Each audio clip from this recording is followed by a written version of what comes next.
नमस्कार दोस्तों, मैं हूं वैद्य कुणाल।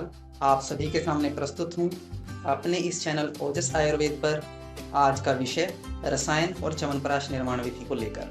रसायन किसे कहते हैं, रसायन के लाभ क्या हैं, रसायन के प्रकार कौन से हैं तथा रसायन की सही सेवन विधि क्या है, इन विषयों पर आज हम बात करेंगे। दोस्तों, आचार्य चरक संहिता के चिकित्सा स्थान के पहले अध्याय में रसायन की परिभाषा देते हुए कहते हैं, लाभोपायो ही शस्तानाम रसादिनाम रसायनम, अर्थात जिन द्रव्यों के सेवन से, जिन औषधियों या आहार विहारों के सेवन से शरीर में रस, रक्त आदि 7 धातुओं का पोषण होता है या उनको लाभ पहुंचता है, उसे रसायन कहा जाता है। दोस्तों, अब आपको यह बता देता हूँ कि 7 धातुएं कौन कौन सी हैं। आयुर्वेद में 7 धातुओं के द्वारा शरीर का निर्माण बताया गया है।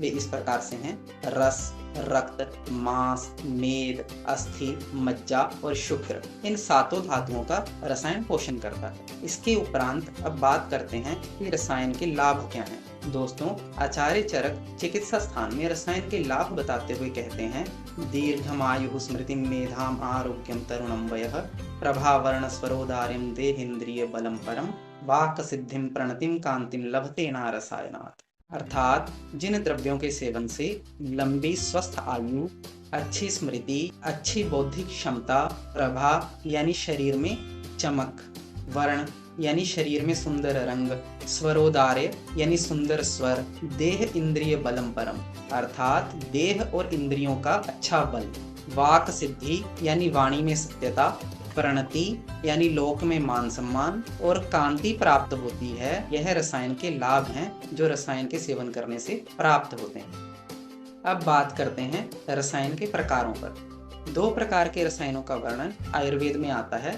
पहला है वातात्विक रसायन, दूसरा है कुटी प्रावेशिक रसायन। वातात्विक शब्द 2 शब्दों के मेल से बना है, वात और आतप।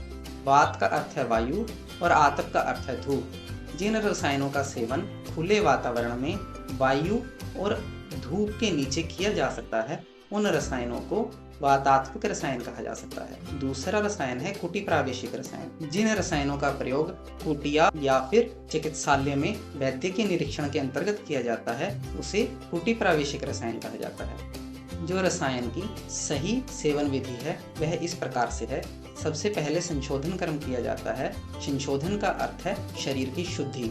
तो दोस्तों, शरीर की शुद्धि करने के लिए वमन, विरेचन और बस्ती यानी वॉमिट आउट, मोशंस और एनिमा के द्वारा शरीर की शुद्धि की जाती है। उसके उपरांत रसायन का सेवन करने से उसका फल अधिक प्राप्त होता है। तो दोस्तों, इस प्रकार से रसायन का वर्णन कर दिया गया है। इसके आगे दोस्तों, आइए जानते हैं च्यवनप्राश के लाभ क्या हैं और च्यवनप्राश की निर्माण विधि क्या है। तो दोस्तों, आचार्य चरक ने चरक संहिता के चिकित्सा स्थान में च्यवनप्राश का वर्णन किया है, जहां उन्होंने उसकी निर्माण विधि और उसके लाभों को बताया है। उसके लाभ इस प्रकार से हैं: यह सर्दी, खांसी, जुखाम, पुराना बुखार इत्यादि में बहुत लाभ करता है। यह टीबी यानी राजयक्ष्मा रोग में बहुत लाभ करता है।